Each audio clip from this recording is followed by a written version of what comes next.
The Abominable Love, a novel by Dr. A. Ahmed.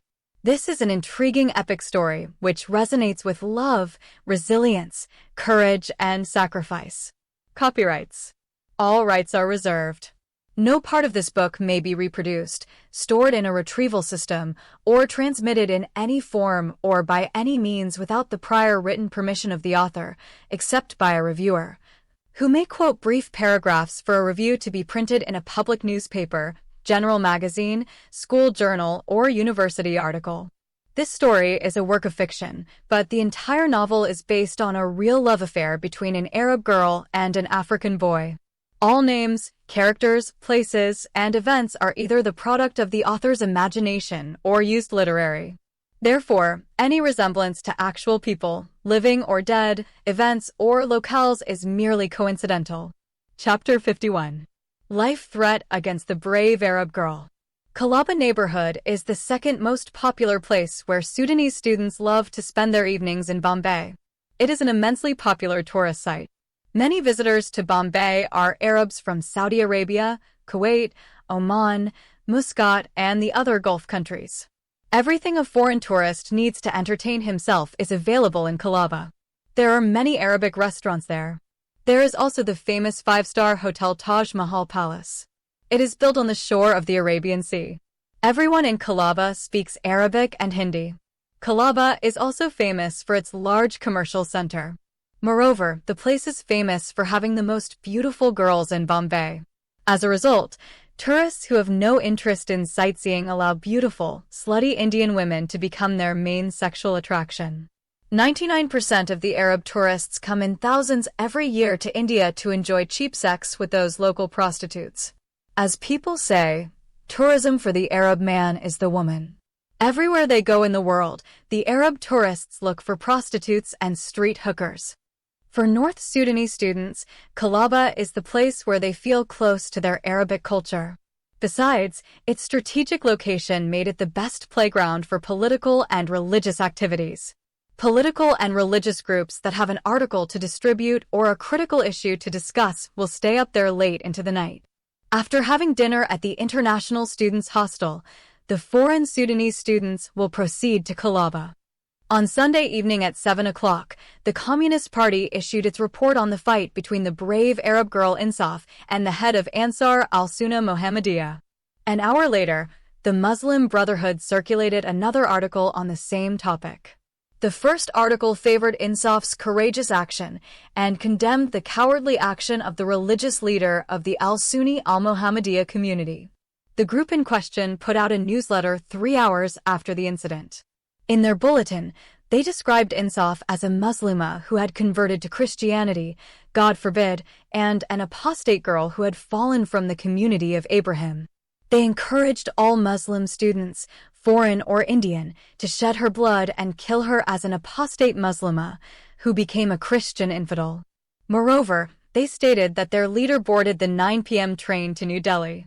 The leader of Ansar al-Sunnah went on an urgent mission to the Sudanese embassy in the capital of India to report the crimes of the infidel apostate Sudanese girl, who is also a notorious drug dealer and dirty prostitute. At 10:30 p.m. that night, the Sudanese Students' Union issued its official report too. In their report, they condemned Insaf by name and considered her a disgrace and stigma on the bright forehead of Sudan and a scandal for Sudanese Muslim Arab students throughout India. The president of the union promised in his letter that he would send an official report to the Sudanese ambassador to confirm the apostasy of the former Muslima girl Insaf and expose her other criminal and immoral activities, such as drug trafficking and prostitution in the city of Bombay. Meanwhile, the Matthews Christian family took the life threat to the Sudanese girl Insaf seriously. They have already filed a complaint with the Bombay police against the Ansar al-Sunnah al-Mohammadiyah leader and his terrorist group. In their complaint, they asked the Bombay CID police to investigate possible Islamic terrorist activities taking place inside the International Students' Hostel at the Churchgate Station neighborhood in downtown Bombay. The family members gathered that night on their balcony to discuss the seriousness of the life threat and find a way to protect the innocent young Sudanese mother, Insaf. Mark suggested that the family seek advice from Khaled, a Sudanese student from the communist group who is his friend. The Indian family tried to contact Khaled that night to discuss the serious matter with him. Mark went 4 times to his apartment, but he could not find him. On each visit, Mark wrote a note and slipped it under his door. He asked Khaled to come to his house at any time of the night after he returned to his apartment. The Christian family waited for Khaled until midnight. At 1:30 a.m., Khaled returned to his apartment from the Kalaba neighborhood to Kalina locality. Mark's many notes forced him to rush to the family home. Khaled had already guessed why he was summoned for. As soon as he entered the family home, the Indian maid directed him to the balcony. Upon entering, he saw every member still awake and waiting for his arrival. Khaled then showed the family the 4 articles that had been distributed to the Sudanese students in Kalaba. At Mark's request, he translated the 4 articles for the family from Arabic to English. Then Mark asked, "Do you think the religious leader is serious about his life threat to Insaf?" "Yes, of course," Khaled said anxiously. The Sudanese religious leader meant what he said. "What will he do to Insaf?" "There are laws and police in this country," Mrs. Matthew asked angrily. "They may not harm her while she is in India, but their article mentioned that the leader went to New Delhi to meet the Sudanese ambassador."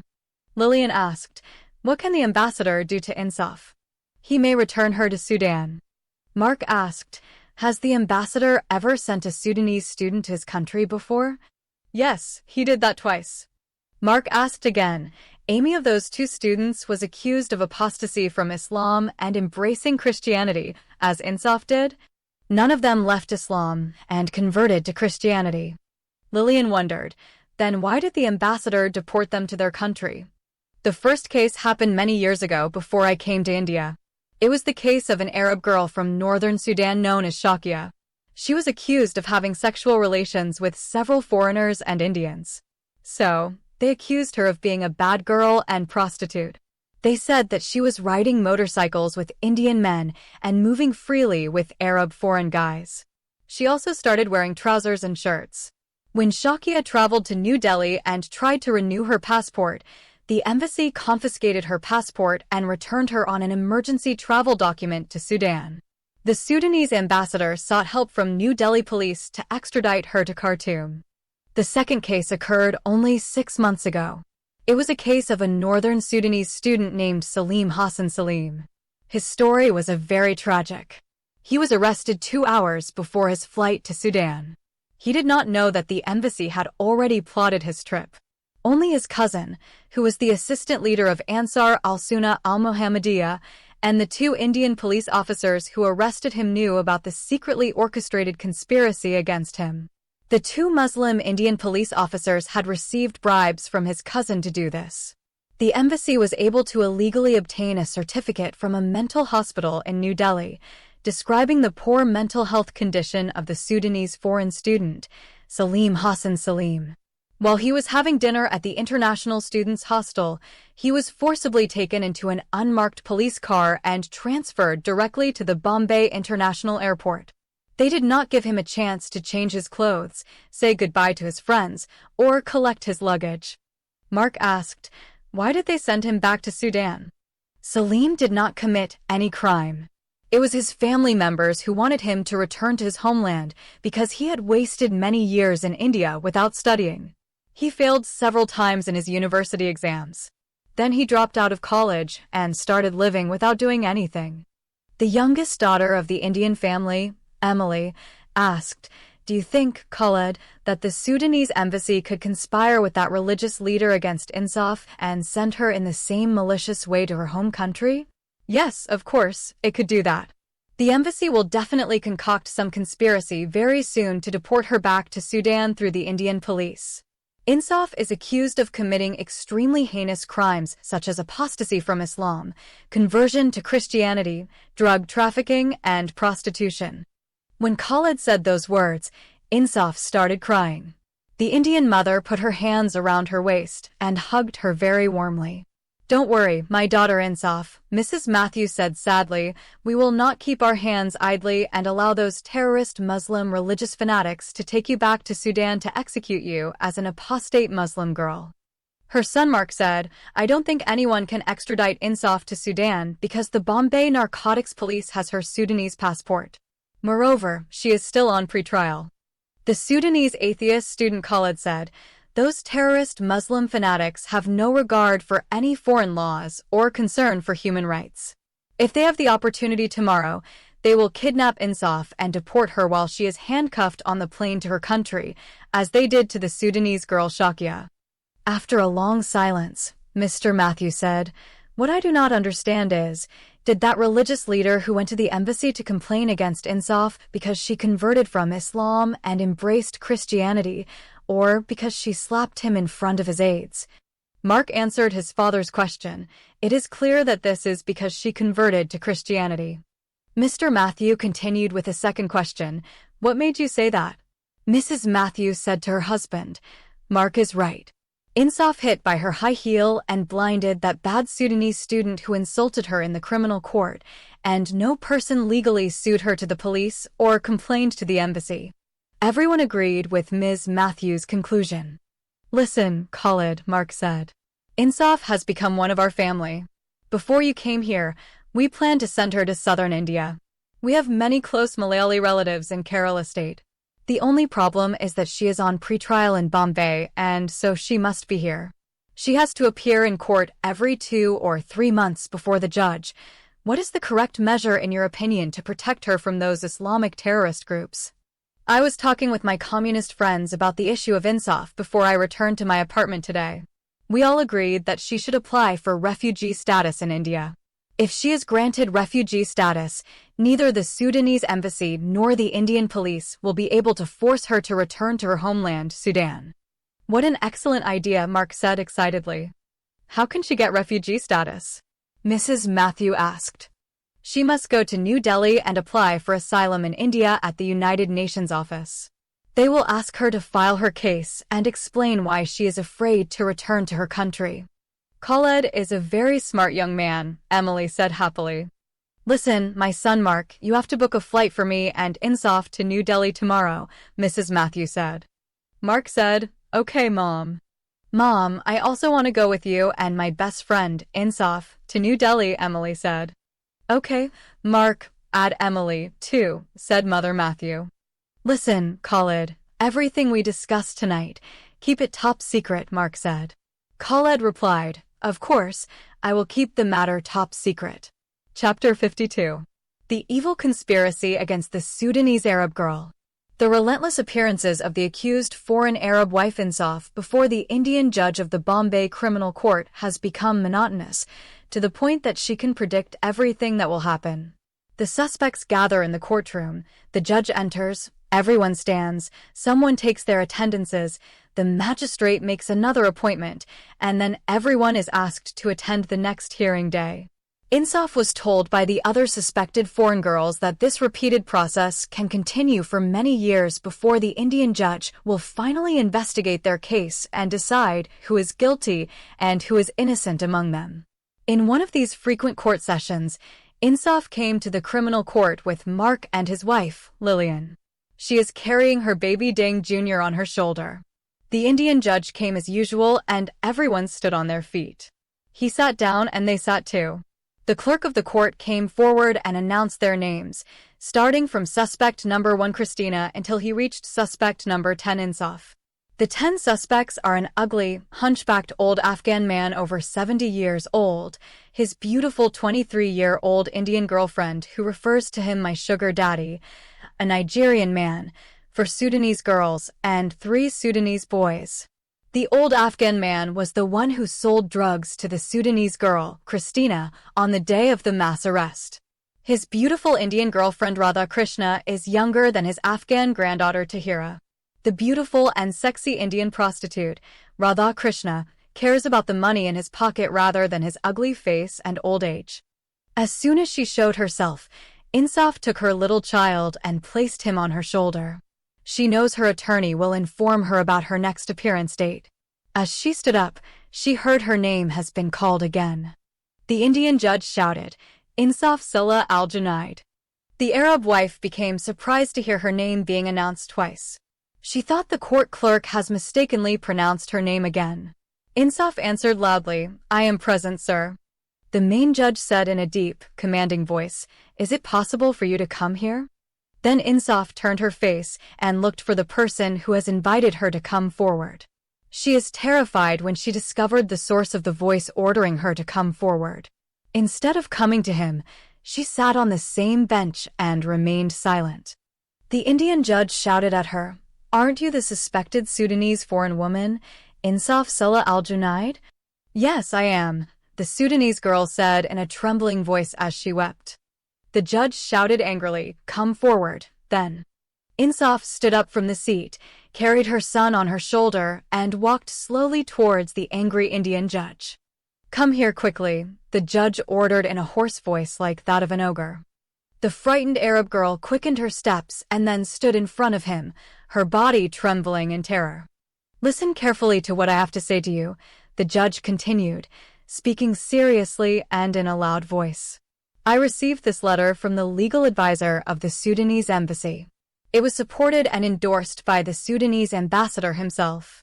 The embassy requests the court to transfer your case to Sudan to be tried there. There is a mutual relationship between India and Sudan, so I have the right to refer your case to a Sudanese court in Khartoum. I would have done it without telling you if you hadn't been indicted on drug trafficking charges. No matter what they say to me, I will not agree to transfer such a serious offense to another country." Then the Indian judge stopped for a moment and looked seriously at the face of the suspected foreign woman Insaf and saw her crying face. He wants to make sure she follows what he tells her. The judge continued, "Under this letter, you are facing some legal charges in Sudan. You fled Sudan and your ex-husband was arrested and convicted of a crime. Both of you are involved in some type of serious crimes punishable under Sudanese criminal law. The letter does not say what crimes you committed. So, once this trial is over, I'll do one of two things. If you are convicted of drug trafficking, you must be sentenced to prison in India. Once your prison term expires, you will be deported to a Sudanese prison. If you are proven innocent, I will immediately return you to your country. Either way, you will not escape prosecution in Sudan. You will be extradited to Khartoum City on the same day the Bombay Criminal Court completes its final ruling on the legal charge against you. I have sent a copy of this letter to the Narcotics Police Department and requested them to mail your passport to the Sudanese embassy in New Delhi." Then the Indian judge stopped again and looked at the Sudanese foreign defendant, Insaf. He saw many tears falling down her cheeks. "The sponsorship will remain valid if the Indian donor agrees to pay another $3,000 for your bail.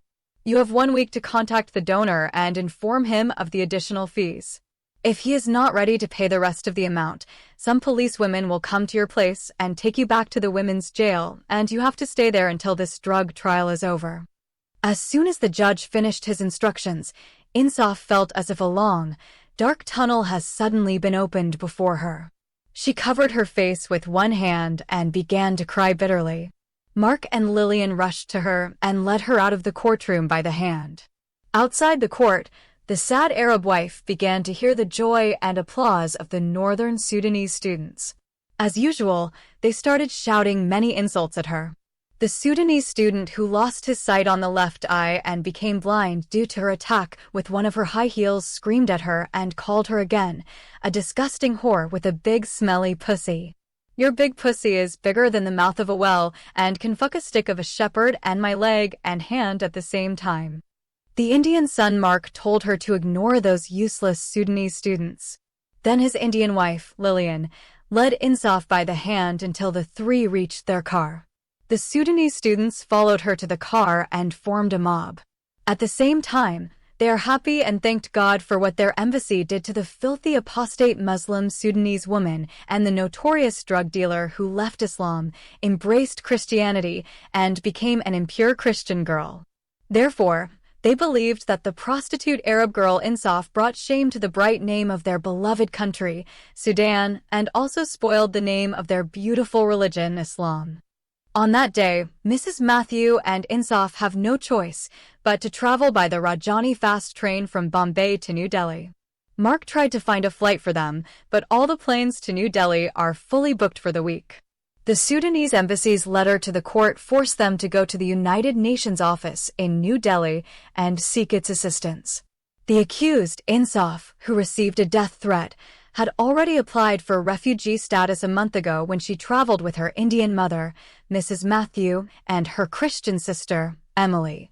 But she did not receive any response from the United Nations office. She was told that if she did not get an answer within 2 weeks, her case would be suspended.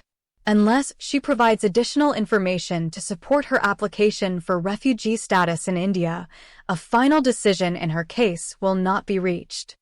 That day, the Indian Christian family discussed the matter with the atheist Sudanese student Khalid. He warned them that the Sudanese embassy might be plotting another way to extradite Insaf to Sudan. The first plot of the embassy to return her through the judge of the criminal court in the city of Bombay was not entirely successful. The Sudanese ambassador will not wait until the trial is over. For this reason, the Arab girl rushed to the UN office to provide them with a new development of her case. The most insurmountable problem Insaf faced is trying to find a way to convince the UN office that the legal charge against her in Sudan was not a criminal offense. She has no evidence to prove her marriage to her African husband, Deng Majak Nasser. In this case, the UN office will either accept her words or try to verify them through the Sudanese embassy. At 10:30 a.m., Mrs. Matthew and Insaf arrived at New Delhi railway station. They took a taxi and went straight to the United Nations office. They waited 2 hours before Insaf could see her legal advisor, who had interviewed her a month ago. She told the legal advisor about the embassy's letter to the Bombay Criminal Court and the reason that prompted her to flee her homeland. Her legal advisor did not commit to helping her. Instead, he told her that his office should verify her claim by contacting the legal advisor of the Sudanese embassy. For this reason, she has been advised to return within 3 days.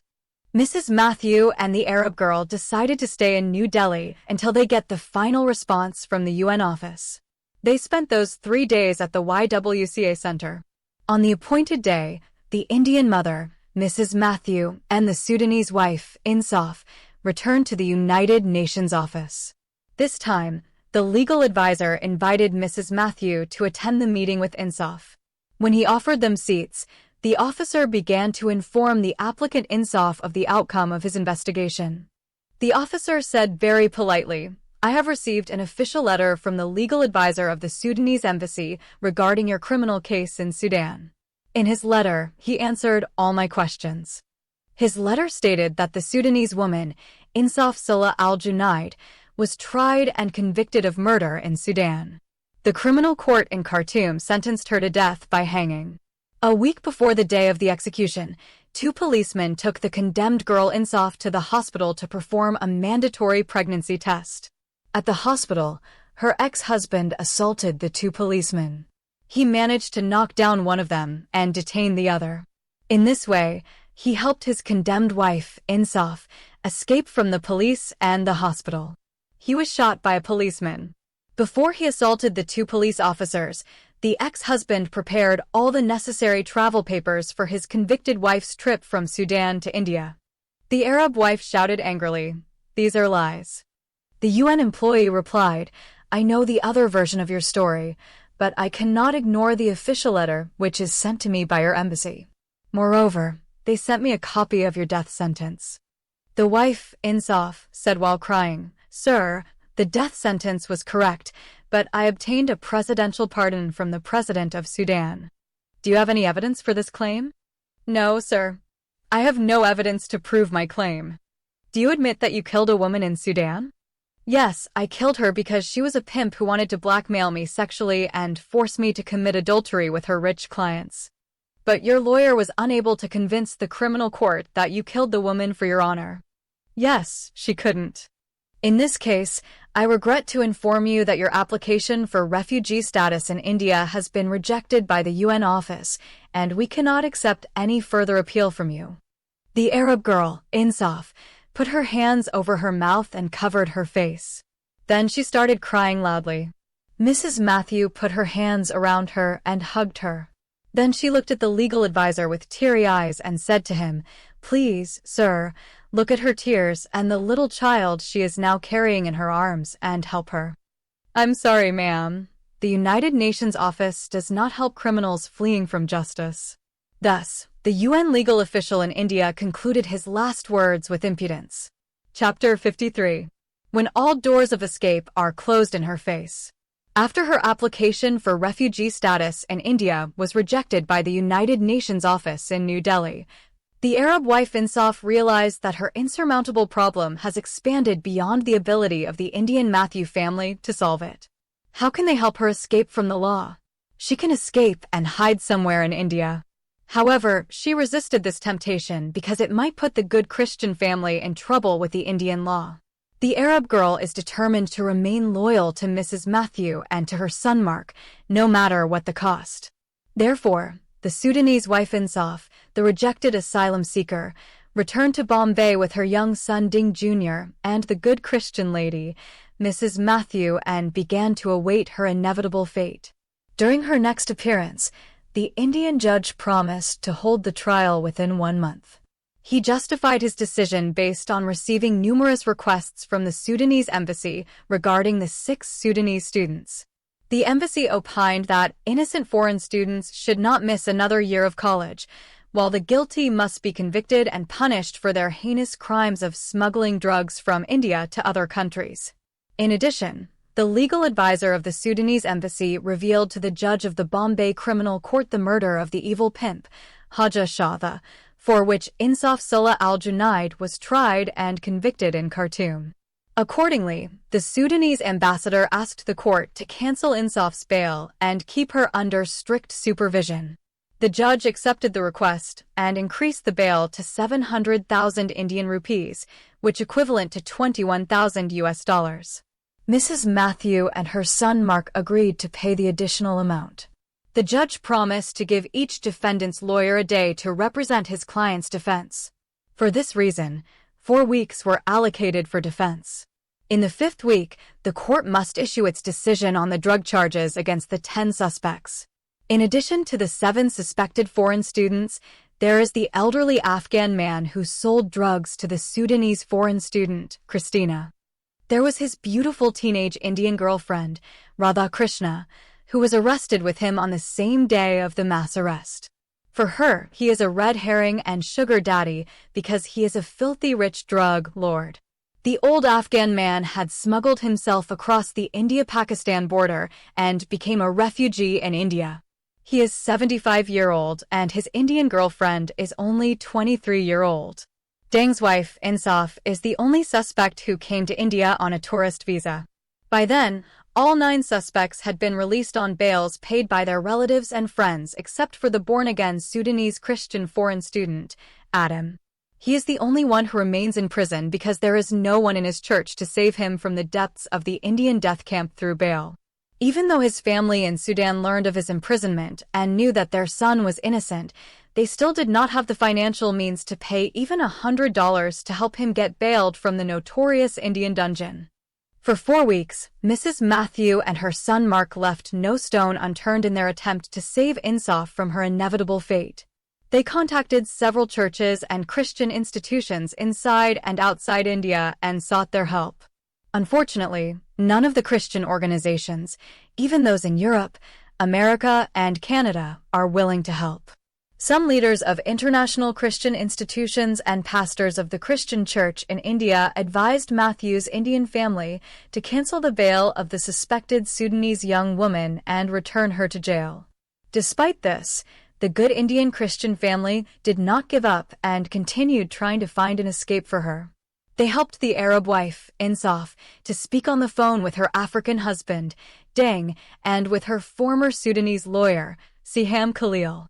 It was an exceedingly difficult emotional time when Insaf spoke to Dang after such a long and painful separation.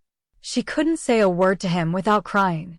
Her husband also wept bitterly when he heard her voice and the difficult and insurmountable problems she is facing in India. Her former lawyer also became helpless and was unable to do anything to prevent the Sudanese embassy and the Indian police from extraditing Insaf to Sudan. Her atheist lawyer, Siham Khalil, tried to obtain an official document from the criminal court in Khartoum proving that the Sudanese president fairly abolished the death penalty. Unfortunately, the court informed the feminist lawyer Siham that the Minister of Religious Affairs had recently lifted up her presidential pardon. Then the lawyer received an official letter from the criminal court informing her that the Minister of Religious Affairs had cancelled the presidential pardon for her former client, Insaf Salah al-Junaid, due to her disloyalty to her religion and several heinous crimes of drug smuggling and prostitution committed in India. She is now facing trial in Sudan on charges of adultery with her ex-husband Deng Majak Nasir, prostitution, apostasy, and drug trafficking in a foreign country. The 4 weeks of hearings went by like 4 days. When the last week began, the suspected Sudanese girl has lost all hope. She spends most of her time inside her room with her little boy Deng Jr. in the home of the loving Christian Indian family. She cries silently day and night. Likewise, every day Mrs. Matthews spends several hours inside her room on her knees while praying and pleading for Insaf to be saved by a divine intervention. It is a tough time for Matthews' family. 3 days prior to the final trial, while Insaf is sitting inside her room, her face has been filled with many tears. She holds her son close to her heart and looks sadly at his innocent face. She knows that in a few days she will leave him and begin the journey of her inevitable fate. She may either be sentenced to spend 14 years in an Indian prison. If she escapes this lifelong sentence, she will be extradited to Sudan and go directly to one of the ghost houses in Khartoum City. Then she should wait to be retried in Sudan on charges of adultery, murder, apostasy, and drug smuggling in a foreign country. Reflecting on her dark past in Sudan and her bad luck in India, the Arab girl wishes that she was not being born in this evil and unjust world and faces the harsh reality of her socially and legally unacceptable abominable love affair with the African Negro boy Deng and their Arab and Zongi or Negro families, and the unhappy married life they live together in Sudan. The accused Sudanese girl has been tempted many times to take her son and escape from the home of the Indian Christian Matthew family and hide somewhere in India, but she resisted the temptation and is determined to remain loyal to her promise to them. While Insaf is mourning her fate, Insaf heard a knock on her door. She got out of bed and went to the door and opened it. She saw the Indian mother standing in front of her, her eyes filled with tears. Then Mrs. Matthews said sadly, "Don't cry, my daughter, Insaf. Come with me. We have to go somewhere now." The Arab wife said, while crying bitterly, "No, Auntie, I don't want to go anywhere. I want to spend my last days with my son. When they take me to Sudan, I will leave him with you. Please keep him with you until his father Deng comes to India and takes him from you. Let's hurry, my daughter. And do not take anything with you except your son." "Where do you want to take me, Mom?" "I can't tell you now. I'll let you know when we get there. But there's no one home. Let someone from the family come, and then I will leave my son with him and go with you. You should take your son with you." Insaf wanted to resist the request, but she remembered that she had never refused anything Mrs. Matthew asked her to do. She quickly washed her face and combed her hair and changed her dress. She also changed her son's clothes and followed Mrs. Matthew out of the house.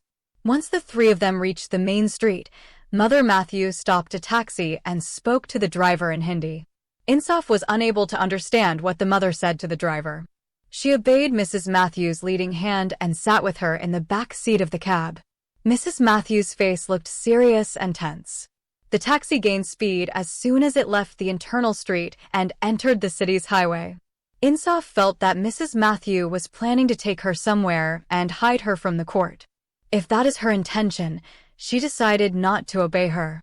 She doesn't want to hide and let the good Christian Indian family face the consequences of escaping from the law. She does not want Mrs. Matthew to bear the consequences of hiding the foreign suspect girl who is released on bail. Such an action will not only put her in trouble with the law, but will create an insurmountable problem between her and her family. Half an hour later, the taxi exited the highway and entered another busy street. The traffic is becoming increasingly congested. The driver continued driving down the street until he reached a very crowded place. The Sudanese wife, Insaf, saw many cars and big crowds of people. Her first impression is that they have arrived at the railway station. Before she could confirm her guess, Mrs. Matthew paid the taxi fare and told her to hurry. Then the kind woman took Insaf's hand and began making her way through the crowd. While she is carrying her young child on her shoulder, the Sudanese mother followed the Indian mother.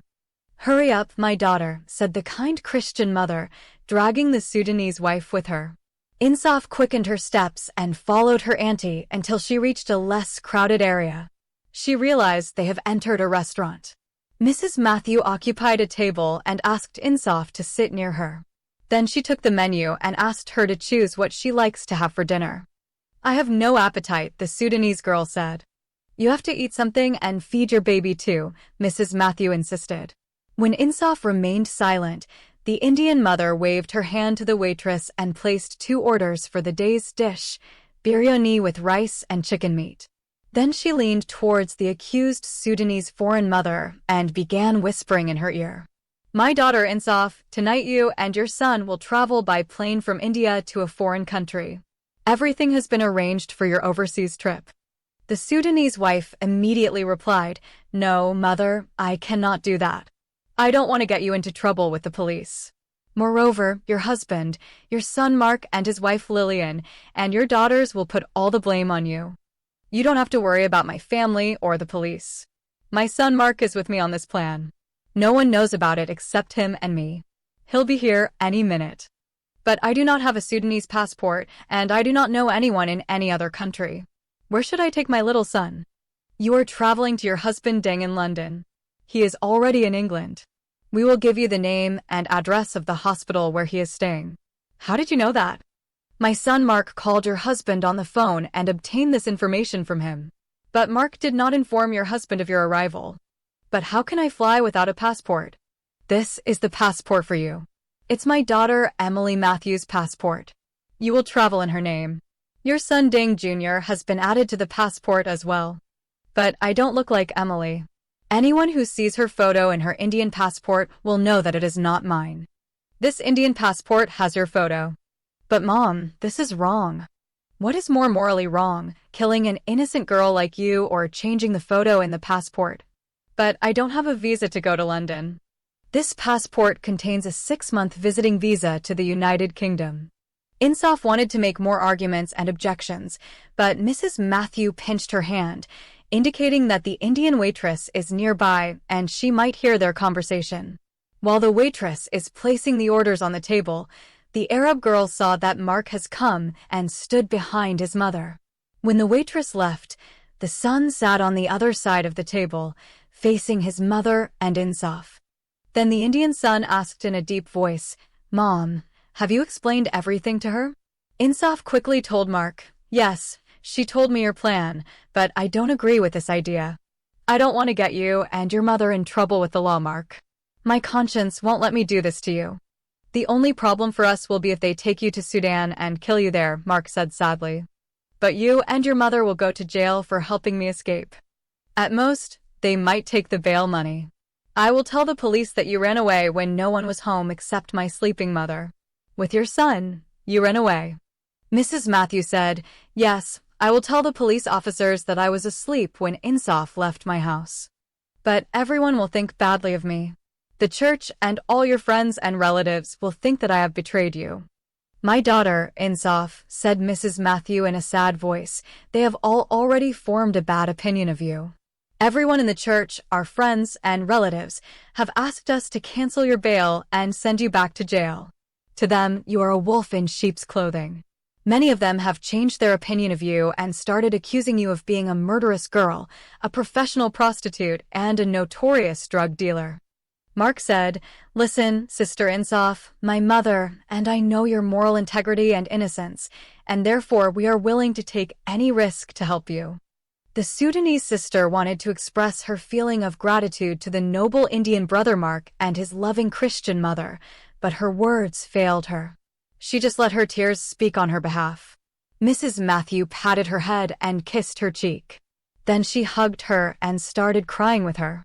Mark wanted to talk more, but he stopped and gave his Sudanese sister and his Indian mother enough time to express their deep feelings. The mother then took Insaf's son, Deng Jr., and kissed him several times before speaking to her Indian son Mark. The Indian mother, still crying, asked her son, "Did you get some foreign money?" "Yes, these are 5,000 US dollars in cash." Then Mark put the money in front of Insaf. "Don't let anyone scam you out of your money," Mark continued. Insaf said as she took the words out of her mouth with difficulty, "You are a particularly good mother. You are a particularly good brother. You are angels in human forms." Mark interrupted her. "Hurry, Sister Insaf. The time for your departure to Europe is approaching. We will miss you too." When he said those words and looked at his watch, the good Indian mother, Mrs. Matthew, and the innocent Sudanese wife, Insaf, embraced each other and began to weep bitterly again.